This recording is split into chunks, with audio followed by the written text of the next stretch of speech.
What kind of men were they? New men with a capital N, mayhap, who produced this fascinating music.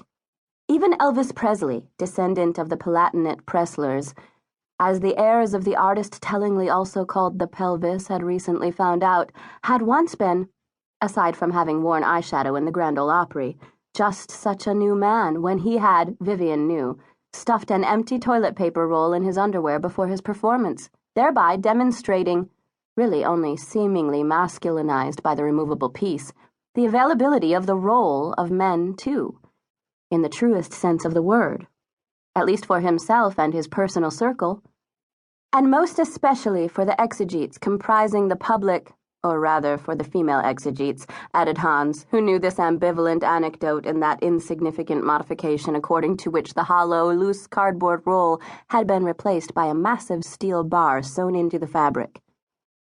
The man as male impersonator?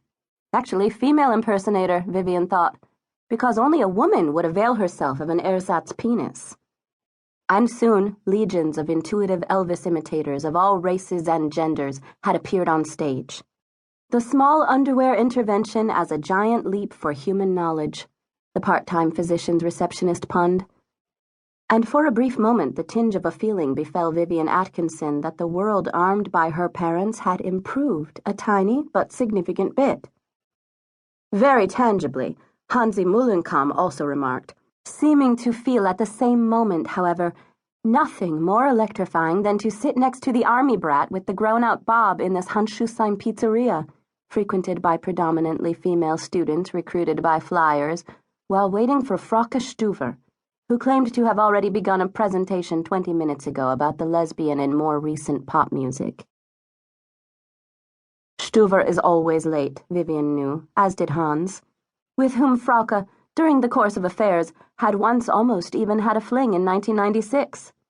At the time, amateurishly manufactured ecstasy pills had transported them both pretty much immediately to the sexual finish line, and while they were still dressing one another the following morning, Frauke had sworn up and down never again to sleep with a man, even a nearly hairless one like Hans, whom Frauke had dubbed Hansi Pompadour.